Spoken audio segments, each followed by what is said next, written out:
चलिए, welcome to edu. और एक बार फिर से हमारे चैनल में स्वागत है। और हम लोग करंट अफेयर्स के सेशन को पढ़ रहे थे।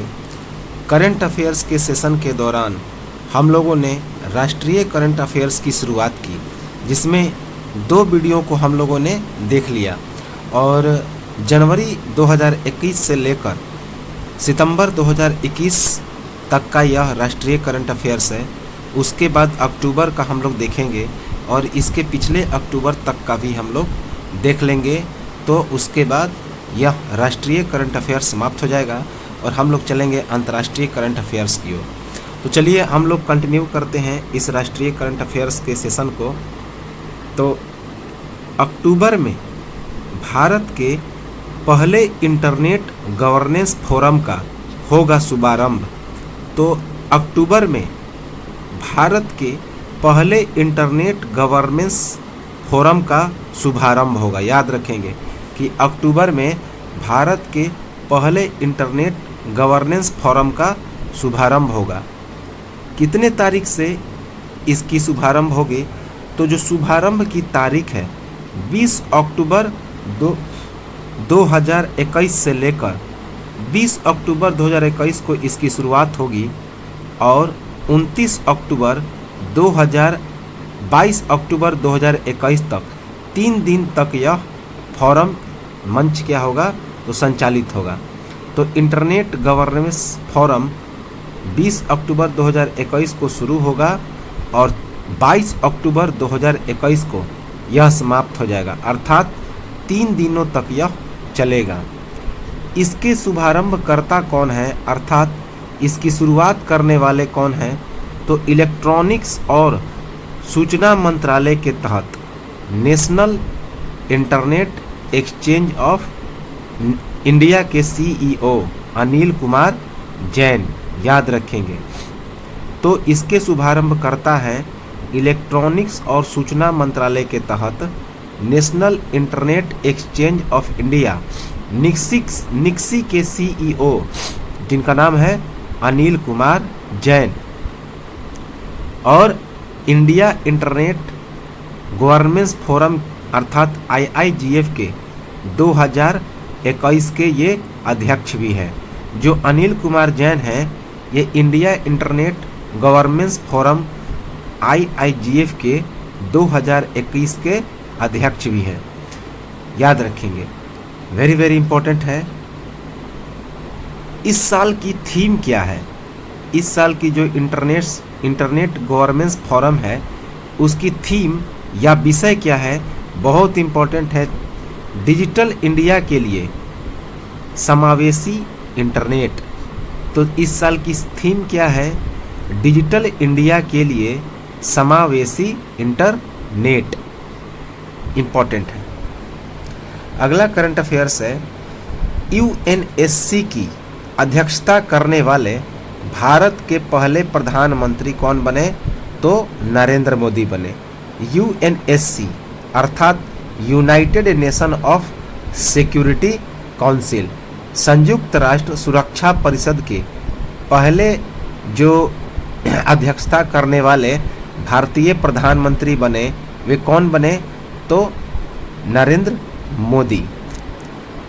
UNSC United nation security council अर्थात संयुक्त राष्ट्र सुरक्षा परिषद, यह जो अध्यक्षता हुई नरेंद्र मोदी के द्वारा किस तिथि को? तो 9 अगस्त 2021 को। 9 अगस्त 2021 को नरेंद्र मोदी ने इसकी UNSC की अध्यक्षता की। यह कौन सा कार्यकाल था? तो 8वां कार्यकाल था। तो भारत का यह 8वां कार्यकाल था UNSC की तरफ से। याद रखेंगे। इसमें क्या क्या उद्देश्य था? यह जो UNSC की भागीदारी का 2021 का क्या उद्देश्य था? तो समुद्री अपराध, असुरक्षा और अन्य अपराधों पर रोक। समुद्री अपराध, असुरक्षा और अन्य अपराधों पर रोक लगाना इस सम्मेलन का उद्देश्य था।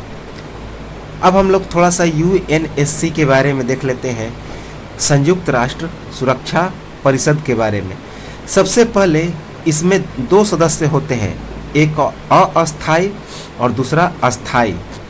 तो जिसमें 5 अस्थायी सदस्य हैं। कौन कौन? 5 अस्थायी सदस्य हैं, अमेरिका, रूस, फ्रांस, ब्रिटेन और चीन, जबकि 10 अस्थायी सदस्य हैं। भारत जनवरी 2021 से सदस्य बना है। कौन सा सदस्य? तो अस्थायी सदस्य। भारत जनवरी 2021 से 2 साल के लिए अस्थायी सदस्य के रूप में बहाल हुआ है। किसका? संयुक्त राष्ट्र सुरक्षा परिषद का। अगला करंट अफेयर्स है, भारत में कौशल विकास को बढ़ावा देने के लिए प्रधानमंत्री दक्ष पोर्टल और मोबाइल ऐप का शुभारंभ किया गया। तो भारत में कौशल विकास को बढ़ावा देने के लिए कौन से ऐप का शुभारंभ हुआ? तो प्रधानमंत्री दक्ष पोर्टल और मोबाइल ऐप का शुभारंभ हुआ। प्रधानमंत्री दक्ष ऐप और प्रधानमंत्री पोर्टल की शुरुआत हुई। इसके शुभारंभकर्ता कौन थे, अर्थात इसकी शुरुआत किसने की? तो केंद्रीय सामाजिक एवं अधिकारिता मंत्री डॉक्टर वीरेंद्र कुमार ने।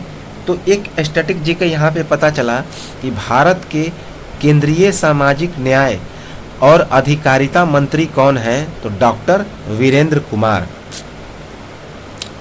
और इस ऐप का जो शुभारंभ हुआ था किस तारीख को?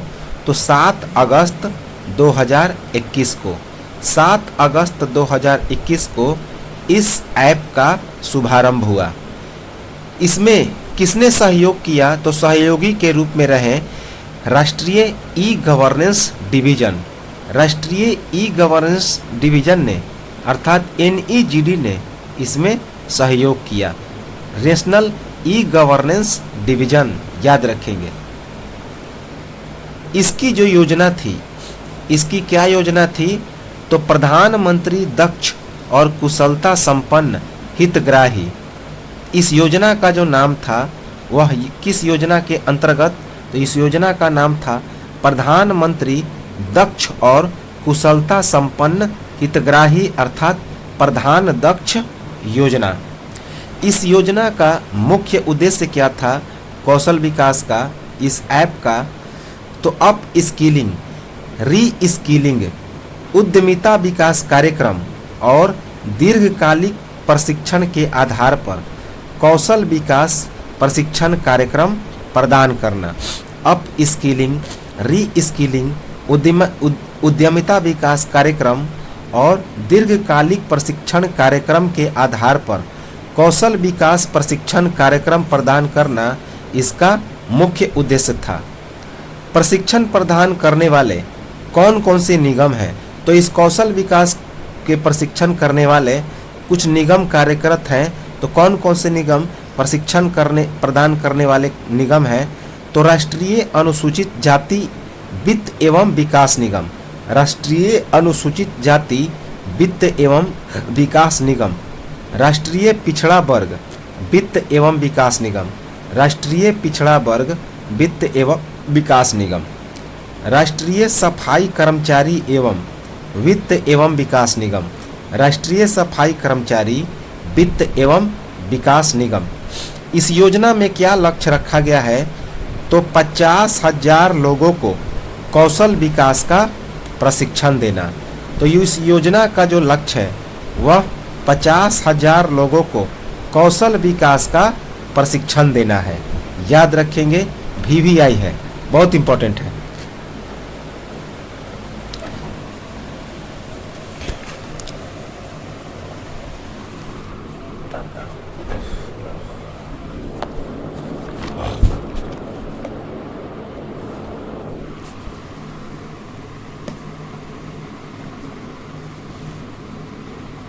तो अगला करंट अफेयर्स है, अंतर्राष्ट्रीय सीमाओं के 25 किलोमीटर के दायरे में ड्रोन उड़ाने की इजाज़त नहीं। यह बात किसने कही? तो केंद्र सरकार ने।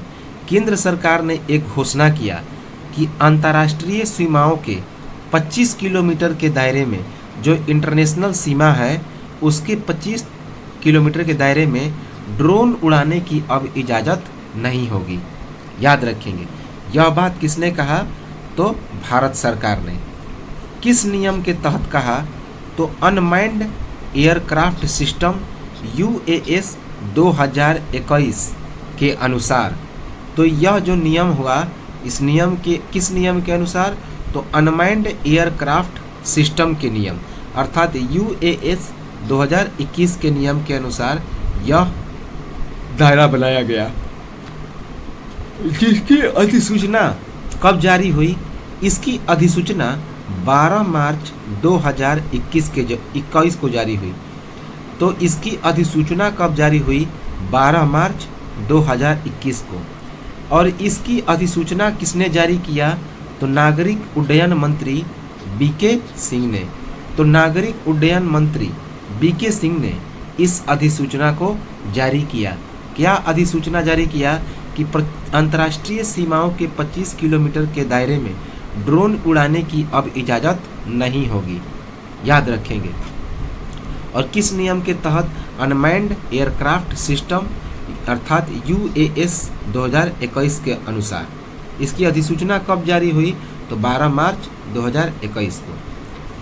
भारत के मंत्रिमंडल ने, अगला करंट अफेयर्स है, भारत के मंत्रिमंडल ने समग्र शिक्षा योजना को 2026 तक जारी रखने की मंजूरी दी, VVI। तो भारत के मंत्रिमंडल ने समग्र शिक्षा योजना को 2026 तक जारी रखने की मंजूरी दी। तो कब से कब तक यह चलेगा? तो 1 अप्रैल 2021 से लेकर 31 मार्च 2026 तक 5 वर्ष। 1 अप्रैल 2021 से लेकर 31 मार्च 2026 तक कुल कितने वर्ष? तो कुल 5 वर्ष। इसमें वित्तीय परिव्यय कितना किया गया, अर्थात कितने रुपए का खर्च हुआ? तो 2,94,283.04 करोड़ रुपए। 2,94,283.04 करोड़ रुपए इसमें व्यय हुआ, जिसमें केंद्र सरकार का हिस्सा कितना था? तो 185,398.32 करोड़ रुपए। तो कितना? 1,85,398.32 करोड़ रुपए यह केंद्र सरकार का वित्तीय व्यय। याद रखेंगे। अगला important, very good, very important है, वेरी वेरी इम्पोर्टेंट है करंट अफेयर्स। अयोध्या का राम मंदिर 2023 में भक्तों के लिए खुल जाएगा।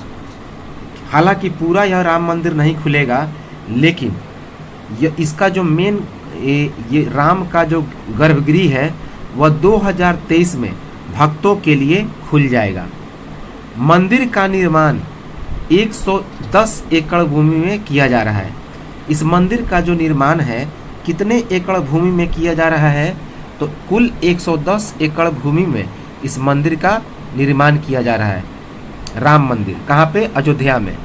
इस पे कुल कितने खर्च आ रहे हैं? तो 900 से लेकर 1000 करोड़ रुपए इसमें खर्च आएंगे। याद रखेंगे। गर्भगृह जिसे 2023 में खोला जाएगा उसका क्षेत्रफल कितना है? तो 67 एकड़। कुल जो राम मंदिर का क्षेत्रफल है वह 110 एकड़ भूमि है, लेकिन उसका जो मेन राम का गर्भगृह है जिसमें राम की मूर्ति स्थापित होगी उसका क्षेत्रफल 67 एकड़ में बना है। और इसी 67 एकड़ के भूभाग को खोला जाएगा कब? 2023 में। हालांकि 2025 में इसको पूरी तरह से समाप्त किया जाएगा, इस परियोजना को, और पूरा खोल दिया जाएगा। प्रोजेक्ट पूरा करने का वर्ष है कब? 2025। इस राम मंदिर का जो प्रोजेक्ट है ट्रस्ट के माध्यम से, इसको पूरा करने का वर्ष कब बताया गया? 2025। अर्थात 2025 में यह पूरी तरह से बनकर तैयार हो जाएगा। इस मंदिर की क्या क्या खासियत है? तो अयोध्या के राम मंदिर की क्या क्या खासियत है? तो यह एक 3 मंजिला इमारत है, 3 मंजिला मंदिर होगा, जिसमें 5 मंडप बनाए जाएंगे इसकी लंबाई 360 फुट होगी, चौड़ाई 235 फुट। प्रत्येक मंजिल की जो ऊंचाई होगी वह कितनी? 20 फीट। भूतल पर 160 खंभे होंगे। पहले तल पर 132 खंभे होंगे, जबकि दूसरे तल पर 74 खंभे होंगे। याद रखेंगे कि अयोध्या के राम मंदिर की खासियत क्या है कि यह एक 3 मंजिला मंदिर बनेगी, जिसमें 5 मंडप लगेंगे। इस मंदिर की लंबाई 360 फुट होगी, चौड़ाई 235 फुट और प्रत्येक मंजिल की ऊंचाई कितनी होगी? तो 20 फीट। जो नीचे वाला ग्राउंड फ्लोर है उस पर 160 खंभे लगे होंगे, जबकि फर्स्ट फ्लोर अर्थात पहले तल पर 132 खंभे लगे होंगे, जबकि दूसरे फ्लोर या सेकेंड तल पर कितने खंभे होंगे? तो 74 खंभे होंगे। याद रखेंगे। एक और VVI करंट अफेयर्स है कि भारत के पहले विमान वाहक पोत, जिसका नाम क्या है? विक्रांत, तो उसने समुद्री परीक्षण पूरा कर लिया। भारत के पहले विमान वाहक पोत विक्रांत ने समुद्री परीक्षण को पूरा किया। इसकी खासियत क्या है कि यह स्वदेशी निर्मित है। देश में निर्मित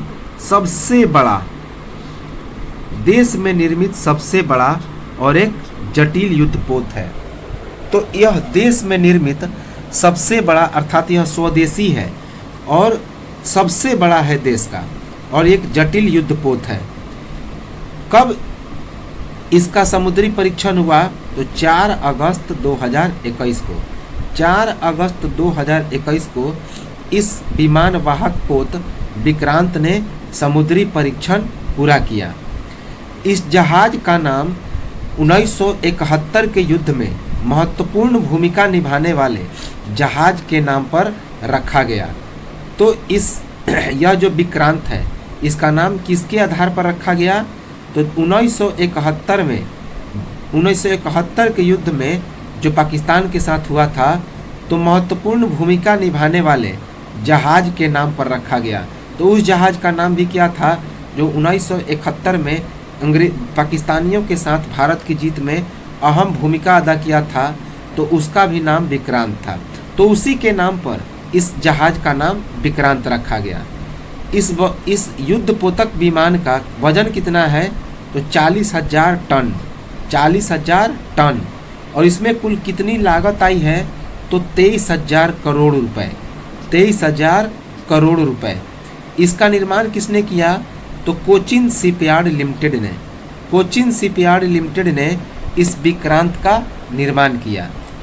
इसमें क्या क्या खासियत है इस विक्रांत की? तो विक्रांत जो है यह युद्धपोत, इसकी क्या क्या खासियत है? तो सबसे पहले यह तो 262 मीटर लंबा है। कितना मीटर लंबा है? तो 262 मीटर लंबा है। 62 मीटर चौड़ा है। 62 मीटर इसकी चौड़ाई है। इसमें 14 डेक लगे हैं, जबकि 2300 कंपार्टमेंट हैं। याद रखेंगे कि इसमें 262 इसकी लंबाई 262 मीटर है, उसके बाद चौड़ाई 62 मीटर है, 14 डेक लगे हैं और इसमें 2300 कंपार्टमेंट बने हैं। एक और इम्पोर्टेंट है करंट अफेयर्स, दक्षिण चीन सागर पर आचार संहिता संयुक्त राष्ट्र सम्मेलन के अनुरूप, जो दक्षिण चीन सागर है उसमें जो आचार संहिता लगता है वह किसके अनुरूप लगता है? तो संयुक्त राष्ट्र सम्मेलन के अनुरूप लगता है। यह संयुक्त राष्ट्र सम्मेलन के अनुरूप होनी चाहिए। यह बात किसने कहा? तो भारत के विदेश मंत्री जयशंकर ने। तो एक और स्टैटिक जीके पता चला कि भारत के वर्तमान विदेश मंत्री कौन है, फॉरेन मिनिस्टर कौन है? तो जयशंकर। तो दक्षिण चीन सागर का पर आचार संहिता संयुक्त राष्ट्र सम्मेलन के अनुरूप होना चाहिए। यह बात किसने कहा? तो भारत के विदेश मंत्री जयशंकर ने। कब बात कहा?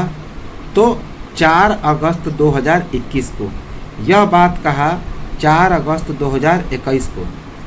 यह जो सम्मेलन था उसका नाम क्या था? तो पूर्व एशिया शिखर सम्मेलन। याद रखेंगे। इसे किस सम्मेलन के दौरान यह बात कहा जयशंकर ने, विदेश मंत्री जयशंकर ने? पूर्व एशिया शिखर सम्मेलन EAS 2021 के अंतर्गत यह बात कहा। तो पूर्व एशिया शिखर सम्मेलन या EAS 2021 के तहत विदेश मंत्री जयशंकर ने ऐसी बात कही। अब हम लोग इसके कुछ अन्य तथ्यों को देखेंगे।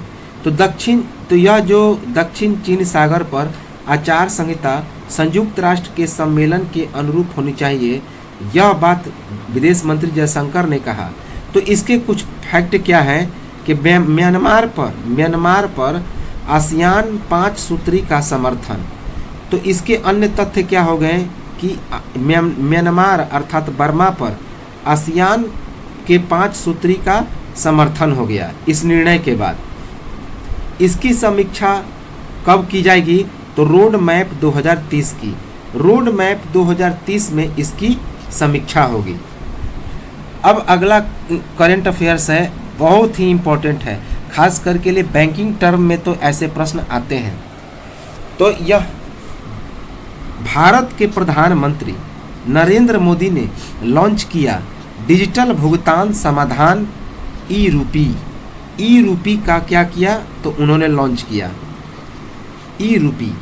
भारत के प्रधानमंत्री नरेंद्र मोदी ने एक डिजिटल भुगतान समाधान ई रूपी, क्या नाम है उसका, ई रूपी, उसको लॉन्च किया। यह एक डिजिटल भुगतान समाधान है, अर्थात ऑनलाइन पेमेंट करने का एक ऐप है। इसको जारी कब किया गया? तो 2 अगस्त 2021 को।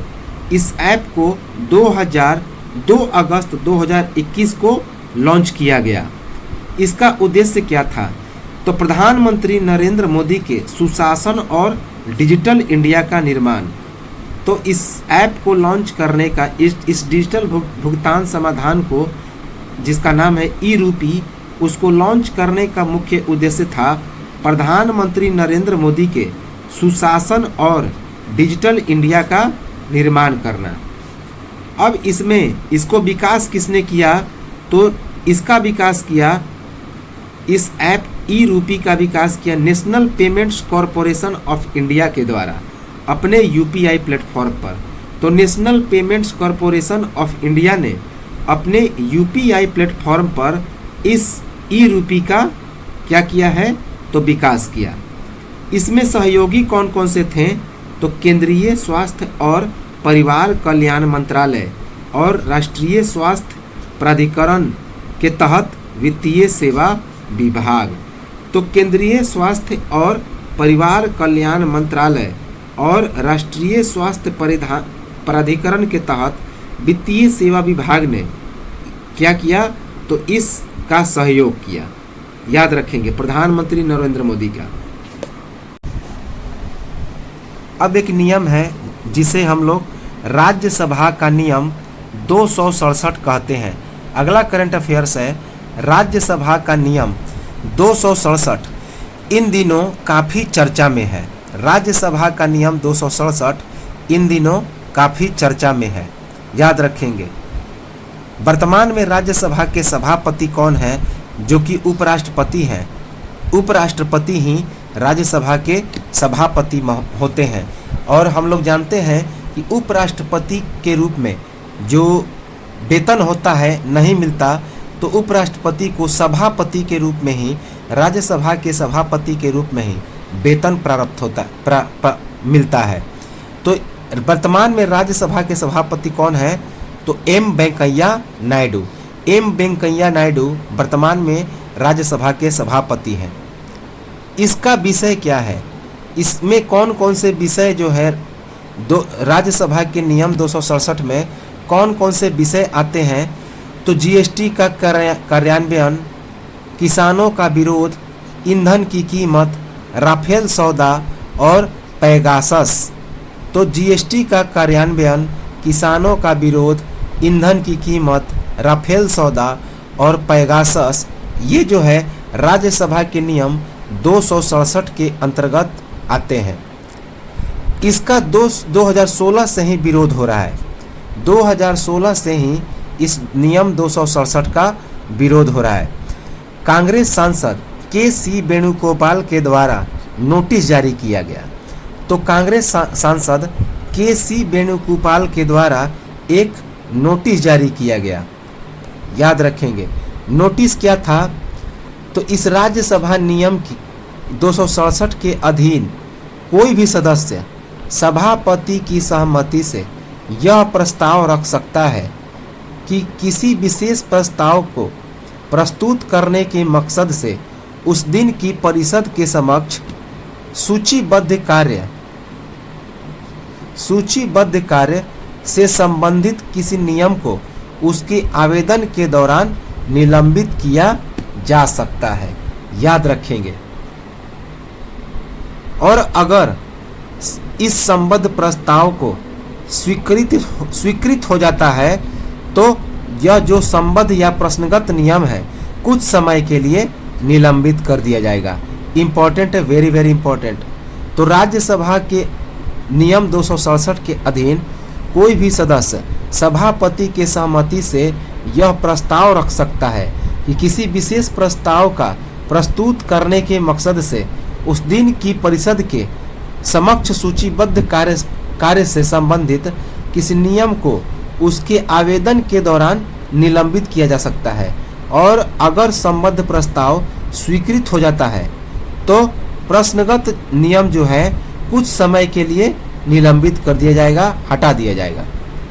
इसके अपवाद क्या है, तो किसको इसकी श्रेणी में नहीं रखा जाएगा, तो नियमों के किसी विशेष अध्याय के तहत किसी नियम के निलंबन के लिए विशिष्ट प्रावधान पहले से मौजूद हैं। तो नियमों के किसी विशेष अध्याय के तहत किसी नियम के निलंबन के लिए किसी विशिष्ट प्रावधान पहले से मौजूद हैं तो इससे बाहर रखा जाएगा। याद रखेंगे। अब एक अगला करंट अफेयर्स है, आवश्यक रक्षा सेवा विधेयक 2021 को लोकसभा से मंजूरी प्राप्त हुई। तो आवश्यक रक्षा सेवा विधेयक 2021 को लोकसभा में मंजूरी प्राप्त हुई। तो एक विधेयक पारित हुआ जिसका नाम है आवश्यक रक्षा सेवा विधेयक 2021। तो इसको लोकसभा से मंजूरी प्राप्त हुई किस तारीख को, तो 3 अगस्त 2021 को। 3 अगस्त 2021 को इस विधेयक को लोकसभा से मंजूरी प्राप्त हुई। इसका क्या उद्देश्य था, तो राष्ट्र की सुरक्षा एवं जन जीवन एवं संपत्ति की सुरक्षा, हथियारों तथा गोला बारूद में बाधा नहीं आना। तो इसका जो उद्देश्य था राष्ट्र की सुरक्षा एवं जन जीवन एवं संपत्ति की सुरक्षा, हथियारों तथा गोला बारूद में बाधा न आना। यह जो अधिनियम है वह किसकी जगह लेगा, तो यह अधिनियम आवश्यक रक्षा विधेयक 2021 किसकी जगह लेगा, तो अनिवार्य रक्षा सेवा अध्यादेश 2021 की जगह लेगा।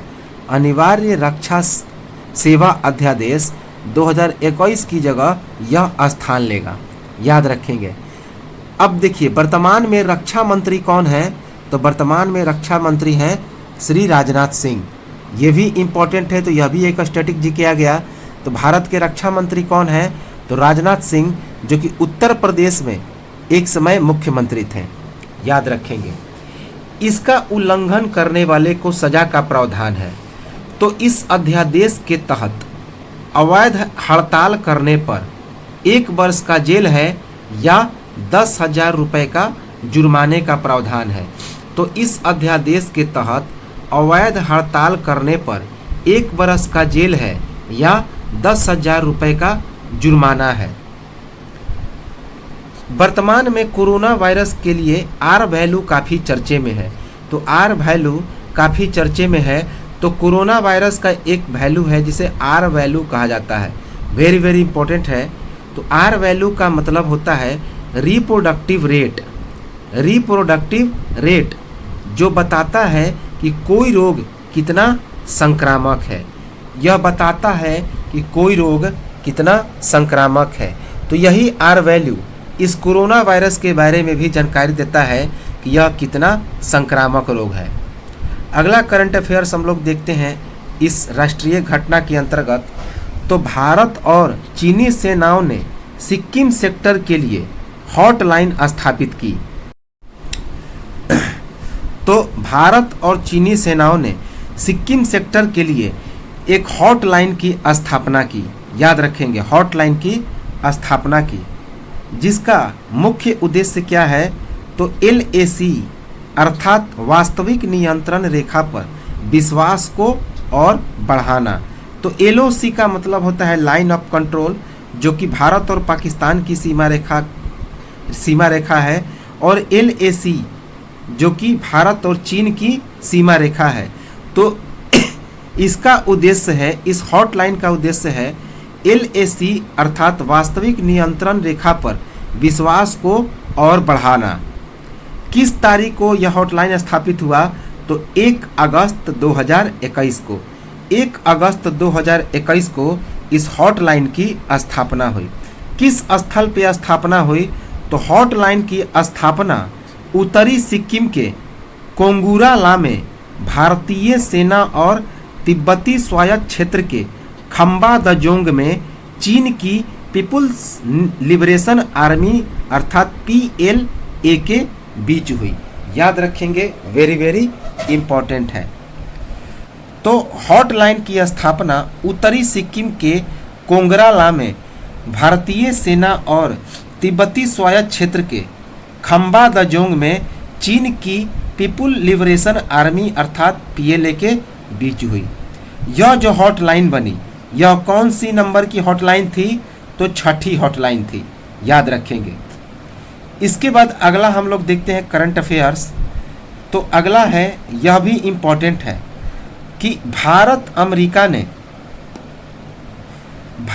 और अमेरिका ने वैश्विक विकास हेतु त्रिकोणीय सहयोग पर अपना समझौता आगे बढ़ाया। तो भारत और अमेरिका ने वैश्विक विकास हेतु त्रिकोणीय सहयोग पर अपना समझौता आगे बढ़ाया। यह समझौता किस तारीख को हुआ, तो 30 जुलाई 2021 को। 30 जुलाई 2021 को यह त्रिकोणीय सहयोग पर समझौता हुआ। मार्गदर्शक सिद्धांतों के वक्तव्य अर्थात SGP में दूसरे संशोधन पर इसमें हस्ताक्षर जो है वह उसकी वैधता कब तक बढ़ गई, 2026 तक। तो मार्गदर्शक सिद्धांतों के वक्तव्य अर्थात SGP में दूसरे संशोधन पर हस्ताक्षर 2026 तक वैधता बढ़ाने के लिए इस त्रिकोणीय सहयोग पर क्या हुआ, तो समझौता हुआ। इसमें हस्ताक्षर जो हुआ किसके किसके बीच हुआ, तो द्वितीय डिवीजन की संयुक्त सचिव अभिलाषा जोशी तथा United states agency for international development अर्थात USAID के कार्यवाहक मिशन के निदेशक क्रेन क्लिमोस्की के बीच हुई। तो यह जो त्रिकोणीय सहयोग था, इसमें हस्ताक्षर किसके बीच हुआ, तो द्वितीय डिवीजन की संयुक्त सचिव अभिलाषा जोशी तथा United states agency for international development अर्थात USAID के कार्यवाहक मिशन के निदेशक करेन क्लिमोस्की के बीच। अगला करंट अफेयर्स है कि केंद्र सरकार के द्वारा, वेरी वेरी इंपॉर्टेंट है, VVI है, कि केंद्र सरकार के द्वारा भारत में 14 बाघ रिजर्व को CATS की मान्यता दी गई। CATS की मान्यता कितने बाघ रिजर्व को, तो 14 टाइगर रिजर्व को CATS की मान्यता मिली। कब मिली, तो अंतर्राष्ट्रीय बाघ दिवस 29 जुलाई 2021 को। तो हम लोग जानते हैं कि 29 जुलाई को अंतर्राष्ट्रीय बाघ दिवस मनाया जाता है। तो 29 जुलाई अंतर्राष्ट्रीय बाघ दिवस को, इस 29 जुलाई 2021 को अर्थात अंतर्राष्ट्रीय बाघ दिवस के अवसर पर 14 बाघ रिजर्व को CATS की मान्यता मिली। CATS क्या है, तो इसके बारे में देखें। आश्वासित बाघ मानक वैश्विक रूप से यह एक स्वीकृत व्यवस्था है जिसका मुख्य काम है बाघों के प्रबंधन के लिए सर्वश्रेष्ठ व्यवहार एवं मानदंड की स्थापना करना तथा मानव प्रगति के आकलन का प्रोत्साहन करना। तो याद रखेंगे यह जो CATS है वह क्या है, आश्वासित बाघ मानक वैश्विक रूप से स्वीकृत व्यवस्था है जिसका मुख्य काम है बाघों के प्रबंधन के लिए सर्वश्रेष्ठ व्यवहार एवं मानदंड की स्थापना करना तथा मानक प्रगति के आकलन का प्रोत्साहन करना। अब 14 टाइगर रिजर्व जो हैं वह कौन कौन है जिसको क्या मिला है, तो यह मिला है। तो कौन कौन से, मानस। तो यह जो 14 टाइगर रिजर्व है जिसे TSCS की मान्यता मिली है, कौन कौन, तो मानस, काजीरंगा, ओरांग। मानस, काजीरंगा और ओरांग टाइगर रिजर्व तीनों ही असम में पड़ते हैं। याद रखेंगे, एक स्टैटिक्स जीके भी यहाँ पे हो गया कि मानस, काजीरंगा और ओरांग ये तीनों असम के टाइगर रिजर्व हैं। सतपुड़ा, कान्हा, पन्ना ये तीनों मध्य प्रदेश के टाइगर रिजर्व हैं। सतपुड़ा, कान्हा और पन्ना। पेंच जो है वह महाराष्ट्र में है, वाल्मीकि या बिहार में है, दुधवा उत्तर प्रदेश में है, परमबिकुलम या शायद केरल में है, मुदुमलाई आंध्र प्रदेश में, अन्नामलाई तमिलनाडु में, बंदीपुर कर्नाटक में और सुंदरबन बंगाल में है। तो इन 14 टाइगर रिजर्वों को TSCS की मान्यता मिली। इसके मान्यताकर्ता कौन थे, अर्थात किसने इन्हें मान्यता प्रदान किया CATS के रूप में, तो केंद्रीय पर्यावरण मंत्री भूपेंद्र यादव ने इसको मान्यता दी। याद रखेंगे। तो ये तो था हमारा इस करंट अफेयर्स का तीसरा वीडियो।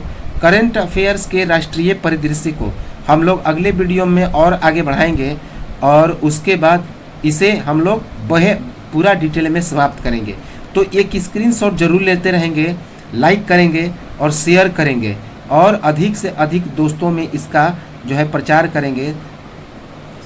प्रचार ना कहें, अर्थात ज़रूरत होगी तो दोस्तों को इसको शेयर करें ताकि उन्हें भी इसका लाभ हो, क्योंकि बेहद इम्पोर्टेंट करंट अफेयर्स है।